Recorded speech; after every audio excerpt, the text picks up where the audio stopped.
Posso? Yeah, that's fine. All right.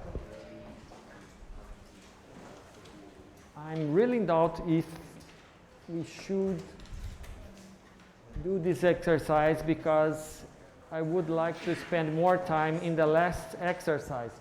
So I will invite you to make this exercise at home.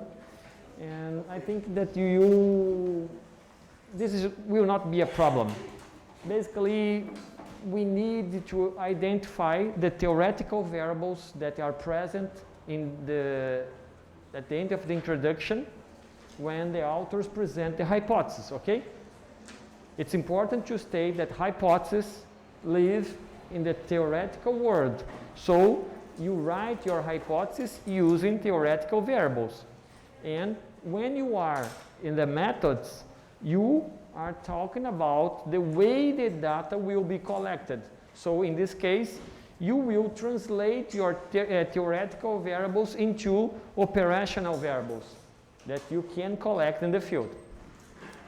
I will skip this part and show you an example, a more concrete example.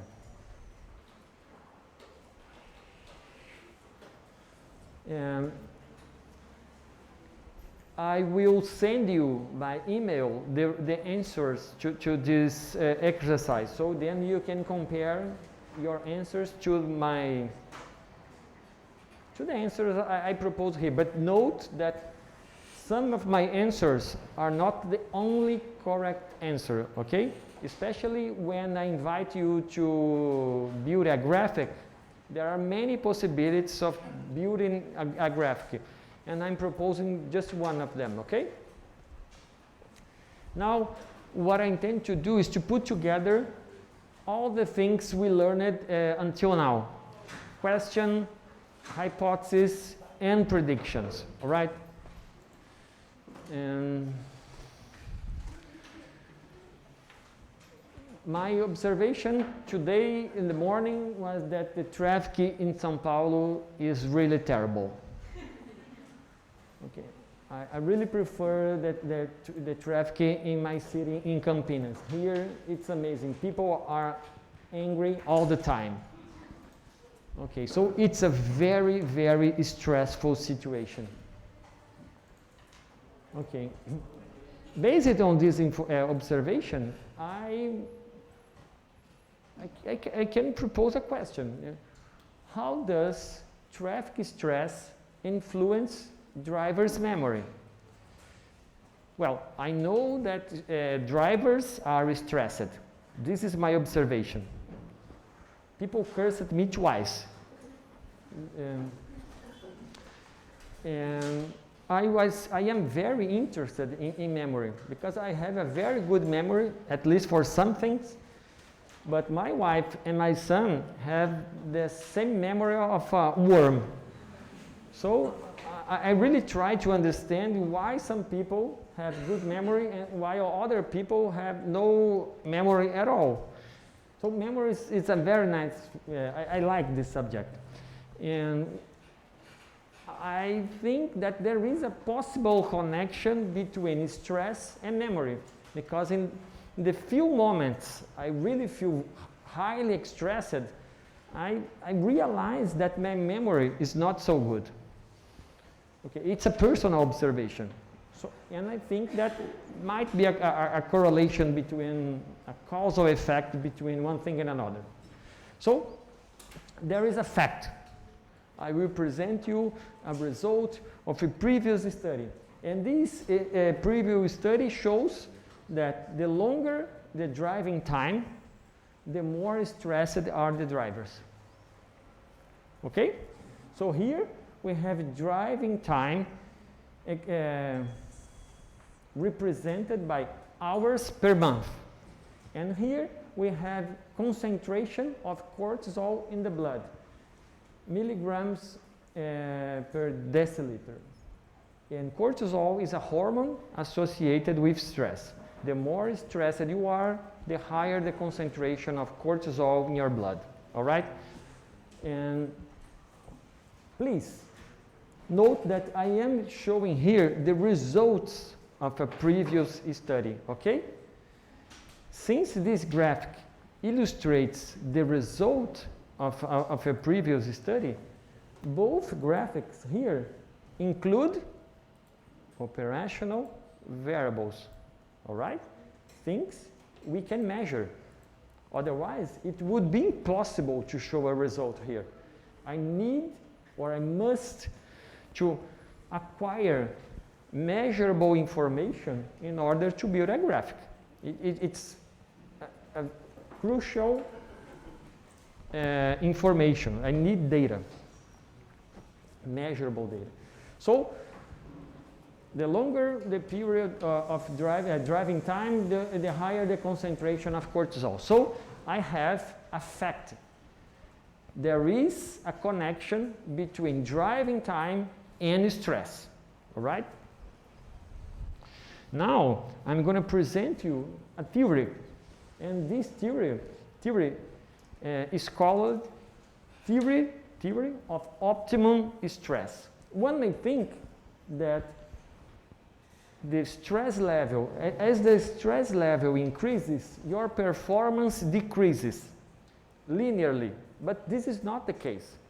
As you can see here, the relationship between level of stress and performance in a given activity follows a bell-shaped curve.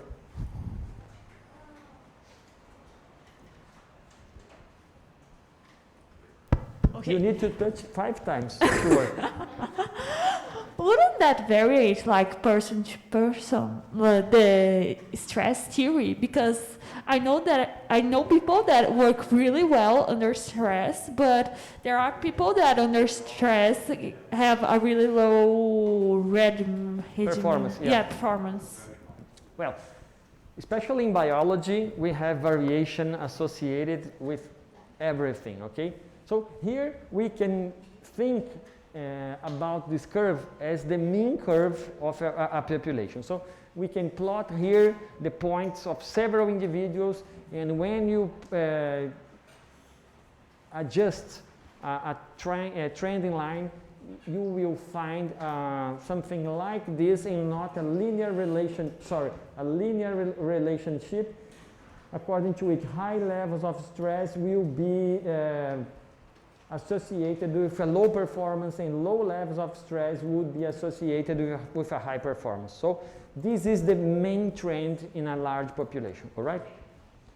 Okay, so according to this theory, what we have, when we have low level of stress, you have a low performance. So it's very nice when you say, before an exam, are you nervous? And the guy, no, I'm totally relaxed. So you are screwed, because your mental performance is probably very low.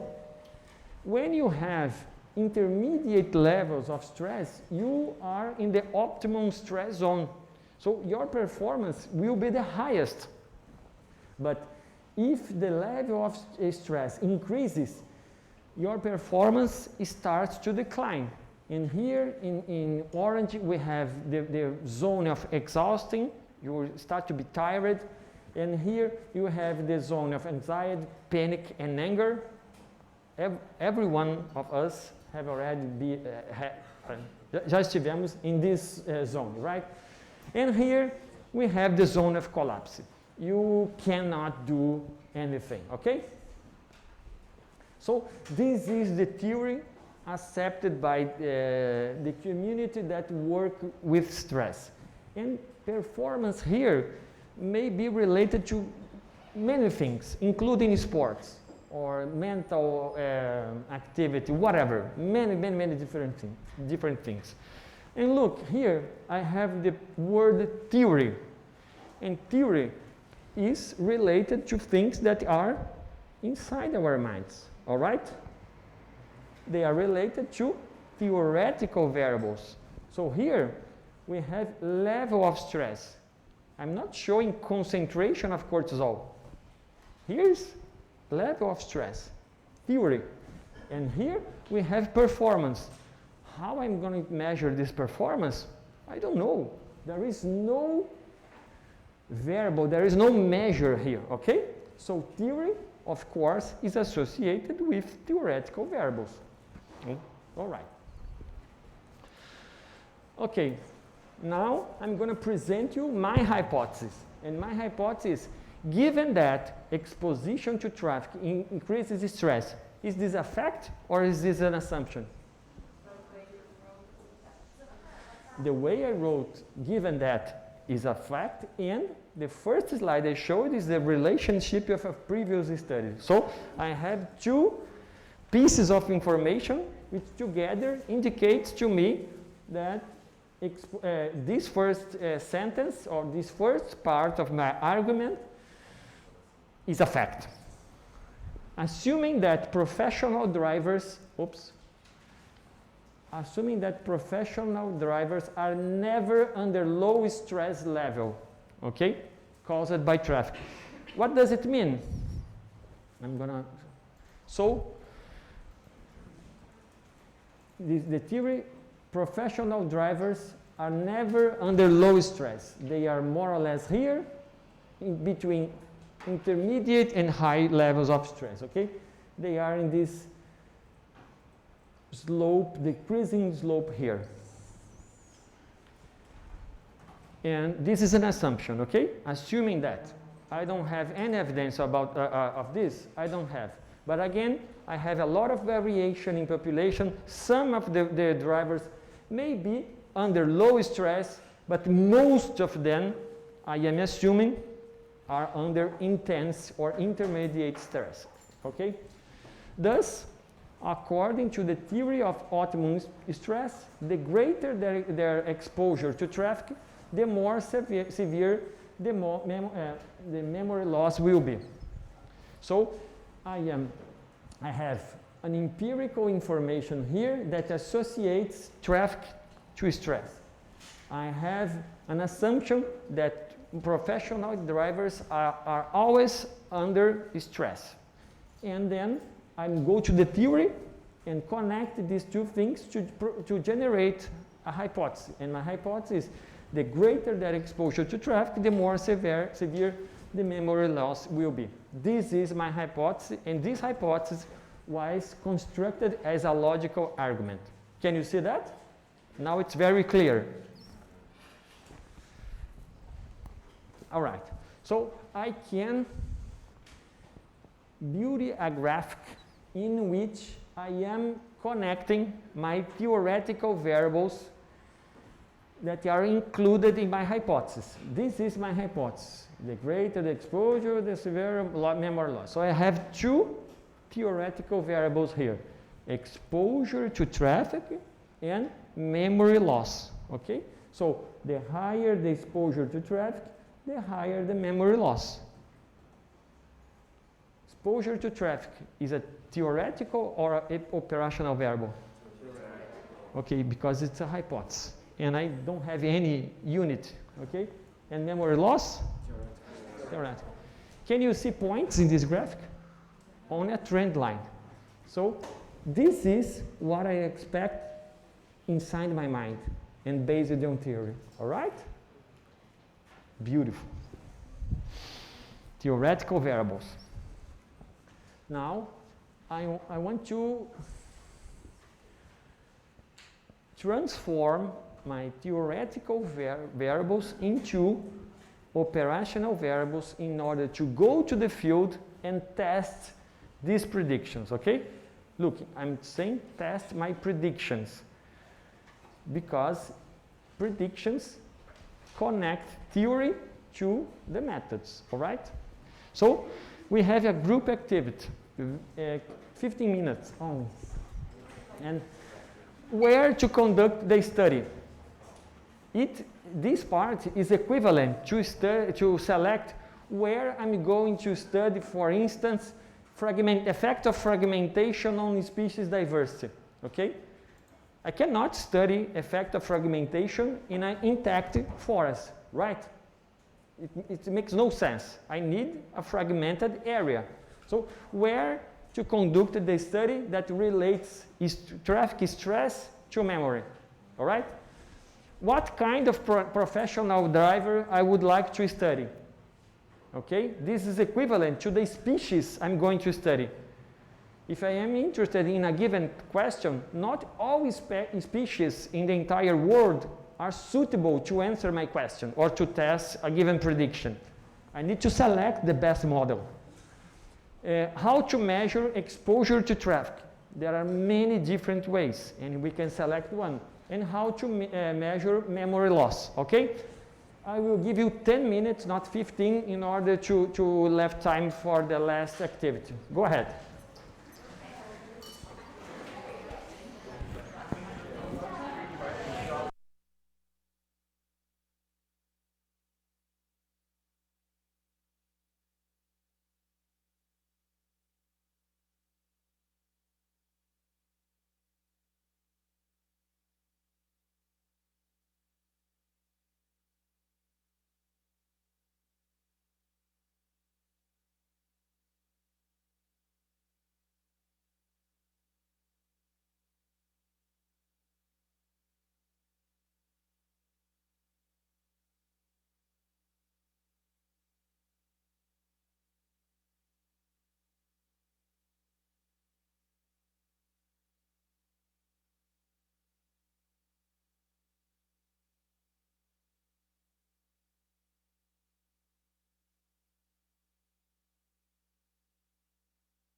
Okay, okay, let's work. Hello, hello, hello, hello, it's time. Okay. We have a lot of decisions. Oh. Hello. We have a lot of decisions to make in order to conduct our studies, a study that connects stress with memory, okay? So I would like to listen some suggestions where how conduct the study. My friend here from Mexico have a very nice suggestion.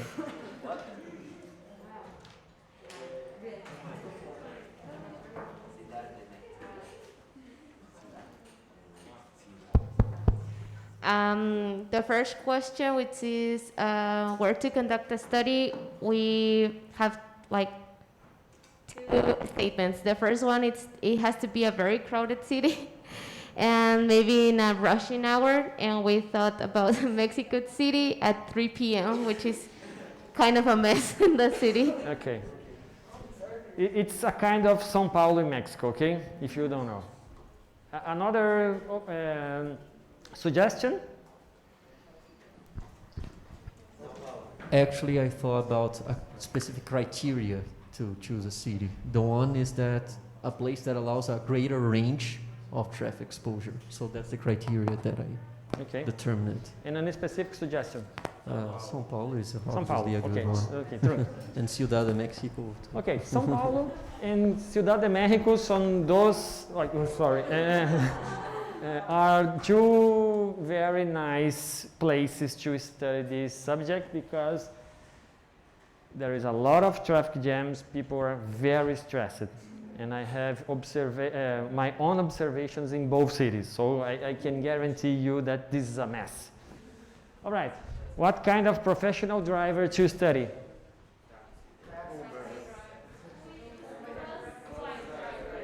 Okay, I think we have three types of answers. Taxi drivers, Uber drivers, and? Bus drivers. What's the problem with bus drivers? Because it's slower. Okay, but the bus lines which are preferential, like there are times in the rush hour, they have like an exclusive line. She's so excited. I just remembered. Like in São Paulo, at least during the rush hours, there are like some lines at the street that only bus can use, so they can be like exposed to less traffic than the usual drivers. This is one very important reason. Is the same reason why I think in São Paulo taxi drivers are not the best one, because they also can use this line when they have passengers. Okay. Yes, we also thought more of bus drivers because probably the third point, which to measure the kind of traffic they are exposed to and their routines is much easier than other kinds of subjects because it is highly regulated and the like. So to counter those kinds of effects, we should probably we thought of making some sort of measure of the intensity of traffic, perhaps correlating two things. I think the time they spend in traffic and some measure of noise in their routes or something like that, which indicates the amount of traffic they are facing. And besides that, comparing different lines in which, despite the fact that the bus drivers probably spend the same amount of time, because I think they are paid by hour, you could still have different levels of traffic exposure, because traffic exposure is a kind of theoretical thing, and we could consider that less jammed routes would mean less exposure to traffic. So I can summarize this. We could use in a paired design, we could compare bus drivers that work, for instance, during the day, where traffic jams are more intense, and compare these other bus drivers that work, for instance, at night, when the intensity of traffic jams are less intense. So we are using the same categories of drivers and during 2 periods of exposure, and perhaps the other factors of confusion are more or less controlled because both are bus drivers. Yeah, but then working with the shifts, you'd have the problem of night workers in general. The concern, there is a general concern, I think, regarding night shift workers, and if they have effect on their memory, on their sleep quality, and those the like. So I would feel. Yeah, but one point that you mentioned, I think that this is the most important point to disregard bus drivers. Imagine that I want to conduct a low-tech study, okay, so I don't have the possibility of measuring noise size. As you said, all I need here is the number of hours driving, okay? If I have Uber drives, I have points, many different hours. Some Uber drives work 1 hour, 2 hours a day, while other Uber drivers are driving 12, 14 hours a day.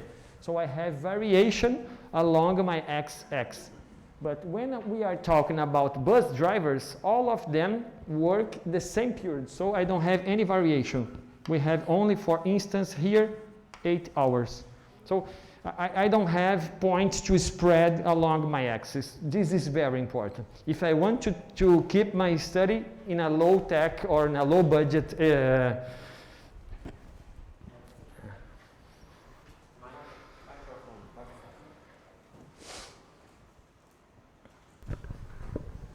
one question. If this traffic that you mean is traffic like goes driving or driving in a with a lot of cars making you go slow, like congestionado? Well, again, if you have a low, high-tech or a high budget to conduct this study, Yeah. you can measure a lot of things. But let's try to maintain the things as simple as possible, okay? Okay, because we thought in making because every Uber drive have a cell phone, so we thought in make an app that could calculate the velocity through the GPS, for example.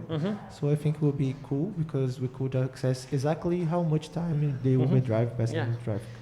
And you can use including the app. If you have access about this information, something like that, you can somehow make these calculations, okay? Exactly. But you need to have access to the history of a lot of Uber drivers. So it's super nice. If you make an agreement with the Uber company and have access to this information, perfect. You will have much better data set that we are going to have using this simple example here. Okay. You need to tap 3 times. Another question. I was thinking, aren't we like by a study? Because if we consider that like professional drivers are being paid for the hour that they spend driving, and then when we have like a person which is going somewhere by car, I believe that she's going to get even more stressed if it's like many hours because she's going to arrive late. Like a professional driver, like I'm imagining, just don't have this problem because if he spends like a lot of time, he's still like winning during the long travels. You are arguing that the time per se is not a very good variable. Yeah, maybe. Well, it's possible. Okay, again, if you have money and time and budget, you can, the sky is the limit, okay? But keeping the things low tech, let's assume number of hours, day hours, okay? Not night hours, because during the day, the traffic is harsher, okay? How to measure exposure to traffic, we more or less talked about this. So the number of hours driving during daytime is a possibility. There are many other possibilities. And how to measure memory loss. Please pay attention. Low tech, low budget, simple. Yes, I love it, your idea. I cannot think anything easier and cheaper than that, okay? But of course, you have a lot of possibilities.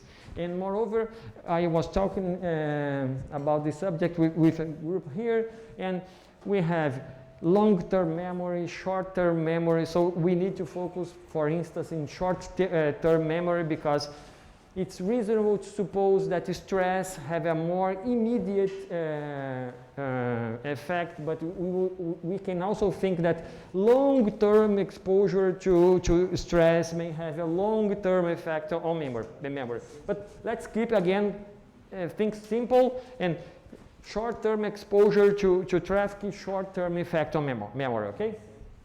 So let's go. The greater the monthly number of hours of daytime work, more or less what I said, okay? Of Uber drivers, and I'm using Uber drivers here in order to avoid taxi drivers that can use this line, I forgot, this lane, where they can go without facing a lot of traffic. In São Paulo, I'm sorry girls, I love the F, but the greater the time to solve a memory game with 3 pieces, okay? So we have here number of hours of daytime work, time to solve a memory game in seconds and hours, okay? Can you see that both variables are operational? I can measure both of them. Woohoo! Why do I have points? Each point is a person, a driver, okay? And this is a trend line. I can adjust using, for instance, a generalized linear model. Please don't care about this. But once you know the variables you have, and once you know the expectation, the trending line you expect, it's much easier to think about the statistical method what you are going to use. And I'm going to ask you a question. I assume that most of you have already conducted a project, perhaps during the undergraduate course or perhaps in the master thesis, okay? How many of you had a very precise idea of the type of graphics you would have in your results? I congratulate you, because when I give this course, I usually have 1 or 2 hands raised.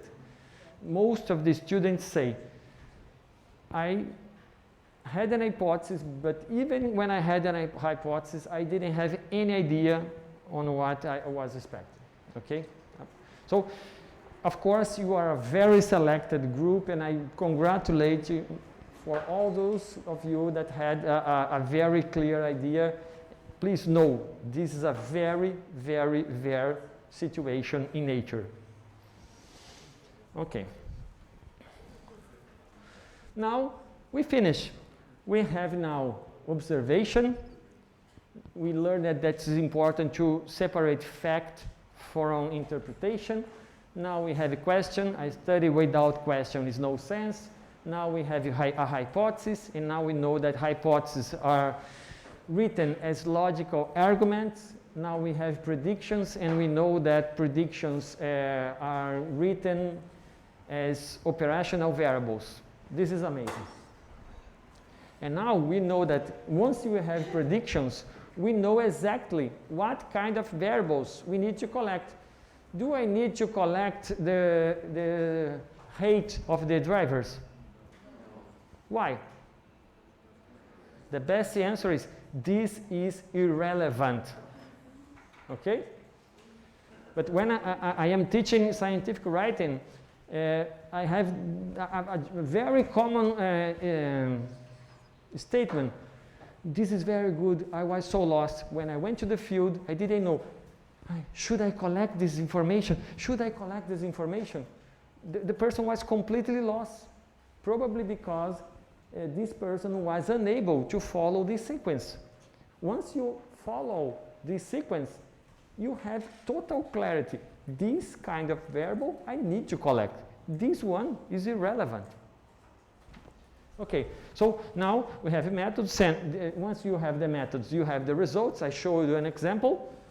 Then you have a conclusion, and again, if your conclusion is supported, you come back to answer another question. In the case of the taxi drivers or Uber drivers in São Paulo, you may ask, for instance, what is the physiological connection between stress and memory loss? You can collaborate with this girl here. She has a lot of experience with brain, and you can try to figure out some way to analyze the specific and causal connection between stress and memory loss. Or you can work together, something interested in human health, and in order to ask this question: what can the drivers do to attenuate the stress caused by traffic jams? In this case, you are going to, by answering this question, you can propose, for instance, to the politics in order to implement changes in the traffic or the streets in order to decrease the stress imposed to the drivers, okay? Now we have our last activity. Now we are all experts in question, hypothesis, and predictions. This is a group activity. I really would like you to form groups of 3 or more individuals, okay? 5 at most. And I'm going to show this video. This video, again, was narrado, I don't know how to say, by David Attenborough. Since we have a nice guy here with a British accent, you can help us.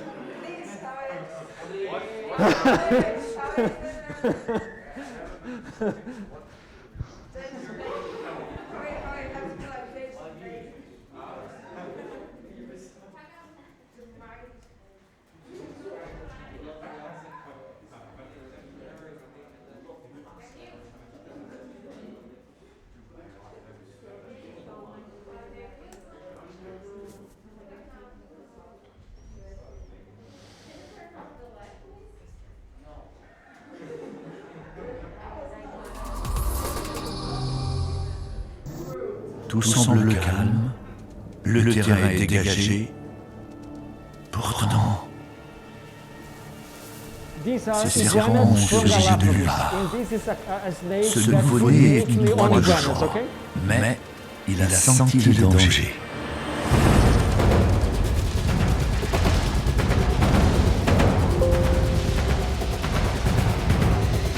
Rapides comme l'éclair, ces reptiles sont petits et peu venimeux, mais ils ingurgitent après avoir étouffé toutes sortes d'insectes, de rongeurs, des poissons échoués et bien sûr des iguanes. Ce bébé a sauvé sa vie. Les serpents réagissent trop tard et repartent bredouille.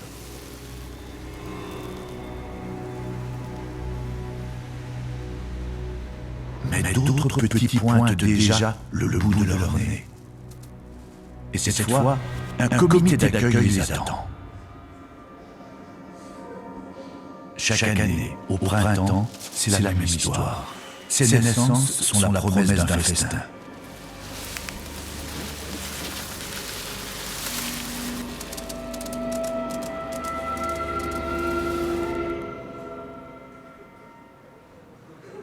Sur terrain plat, le petit iguane est plus rapide que les serpents. Mais le voilà pris dans une embuscade.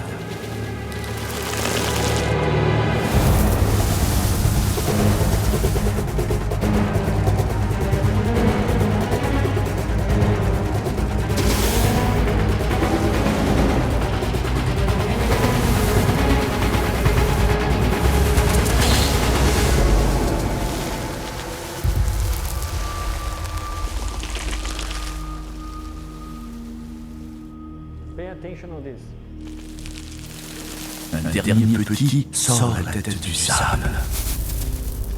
Mais tout de suite, il aperçoit le danger qui l'attend. Prudent, il se risque hors de son trou. Il observe de loin. se déplace lentement.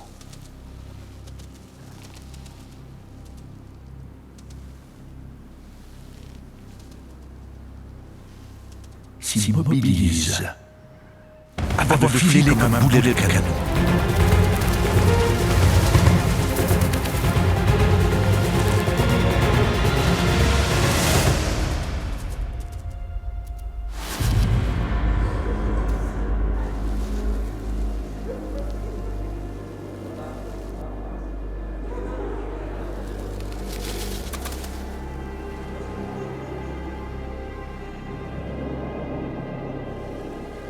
L'œil d'un serpent détecte uniquement le mouvement.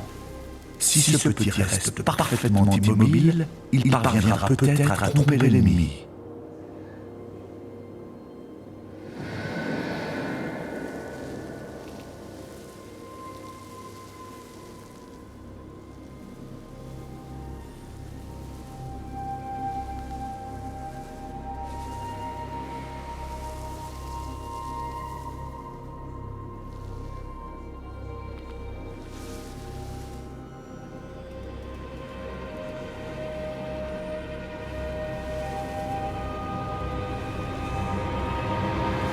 Mais cette fois, le serpent était trop près. Il l'a senti.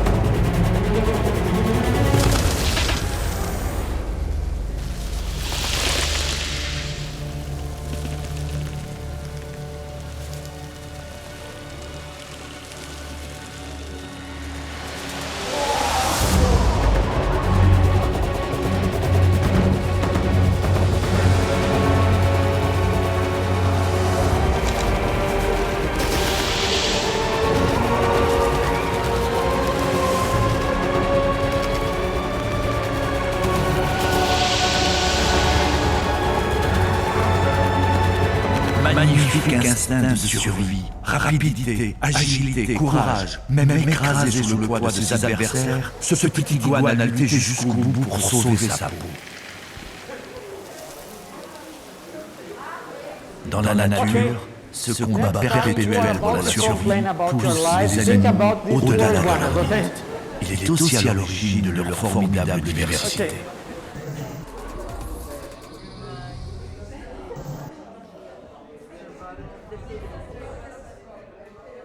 Como é que eu paro isso?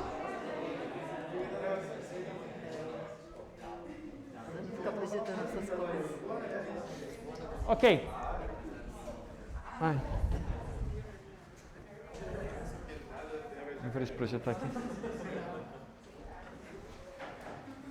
O PowerPoint.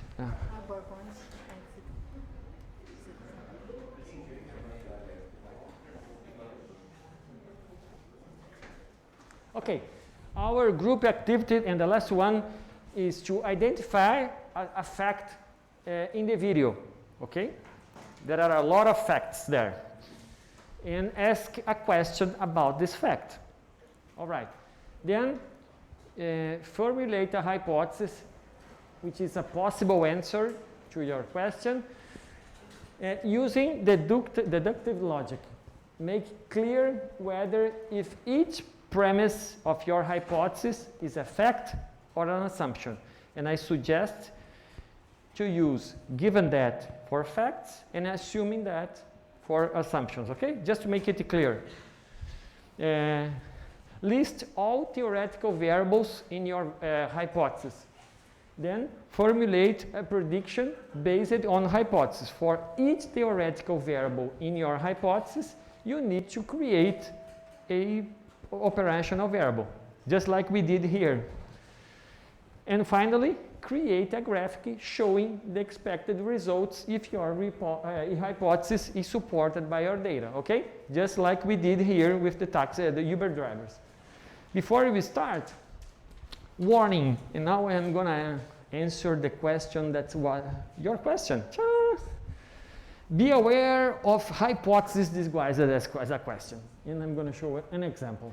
Question: Is the species richness of lianas at forest edges greater than in the interior of forests?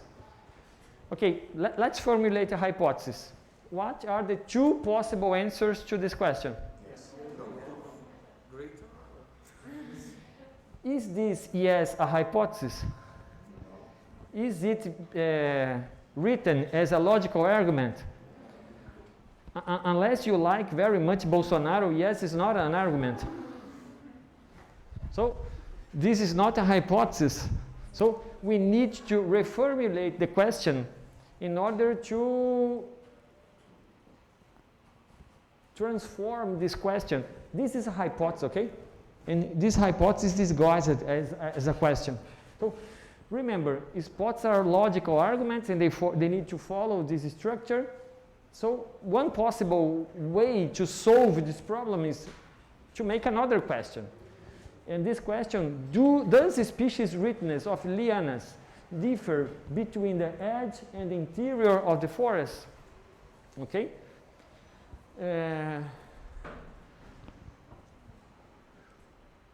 Hypothesis. You may think that here the answer is also yes or no, but I can elaborate much more in this case. And then I can say, several species of lianas are favored by high temperature and resist to great variation in humidity. This is a fact. I didn't insert here reference, but this is a fact. Such biotic conditions are predominant in forest edges, where the solar incidence is high and consequently humidity varies more throughout the day. Therefore, it is expected that the richness of lianas should be greater at the edges than the interior of the forest. So I written this as a logical argument and led to the conclusion that the richness would be higher at the edge. But now it's not yes or no. I am supporting my decision with a lot of facts and assumptions, okay? So I will stay here, and I don't know, can you perhaps copy paste the link of the video so you can watch this over and over? Okay.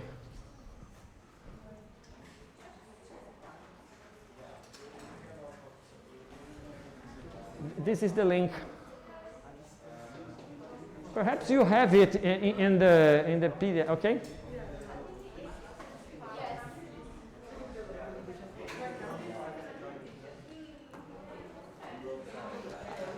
I'm gonna, you have 30 minutes, okay? 30, yeah.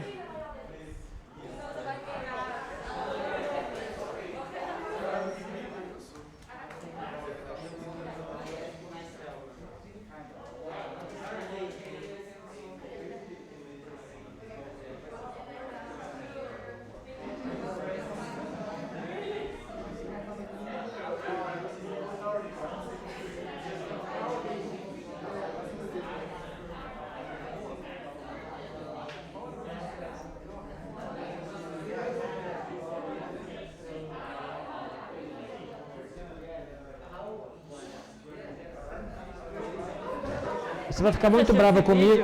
Oi?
I need to tap 3 times.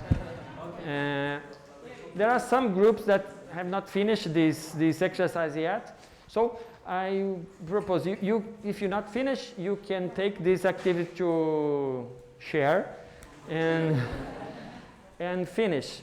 And then once you finish, please send me the file to this email. Glauco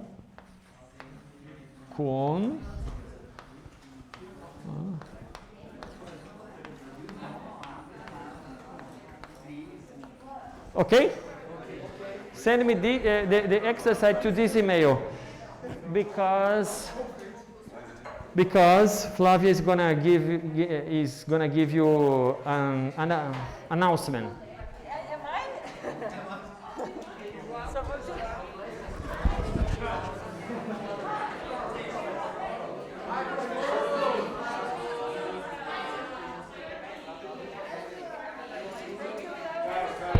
You need to tap. Yeah. Thank you, Glauco, for your course. Did you enjoy, guys? Yeah. Great. Ainda tem, tudo bem. And we are going to take a photo with Glauco, okay? Don't forget that. And thank you so much for being here for these 2 days and teaching these amazing students. They're my kids.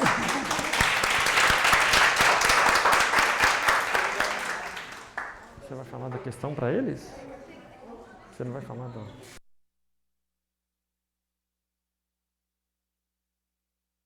If you have a patience, 1 second, I would like to show you 2 slides, only 2.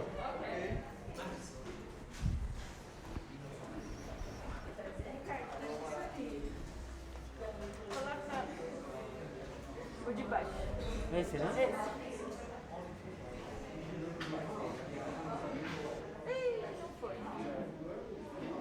No problem.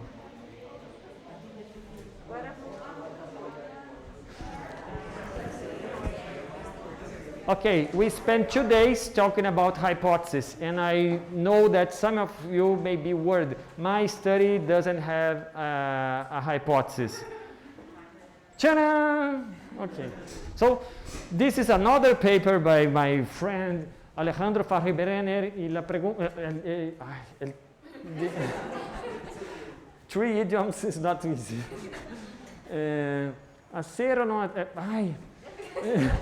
To have or not to have a hypothesis. Suggestion for students, advisors, and reviewers. And in this paper,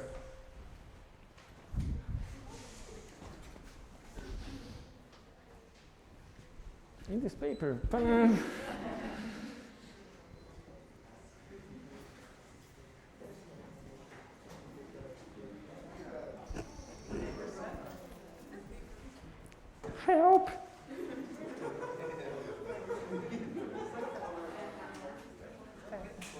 Okay. Okay.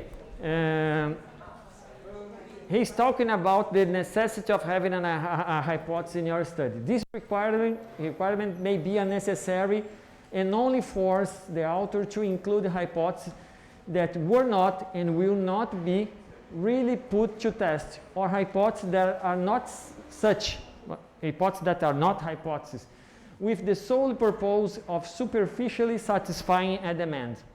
Okay? And Alejandro also provide this amazing figure. Project, am I going to test a hypothesis? No, your study is descriptive, no worries, okay? It's valid, no problem. So, some possibilities. To determine or confirm a general pattern, to solve a specific applied problem, or to develop or compare methodologies. These are some examples, okay? But your project will test some hypotheses. So we'll use the deductive logic to address some questions. So recommendations, if possible, formulate multiple hypotheses. We have already seen this, okay? Formulate hypotheses as logical arguments. Ta-da. And make explicit predictions. Ta-da. Now we know everything about this. Okay. descriptive. Is the inclusion of hypotheses possible? Will then enrich the work without betraying or obscure the original goal? If the answer is no, your study remains as descriptive, no worries. But some cases, you are able to formulate a hypothesis. You simply did not realize that at the beginning of your study. So if the answer is yes, you can use the hypothesis following the same rationale. Okay? So now we finish.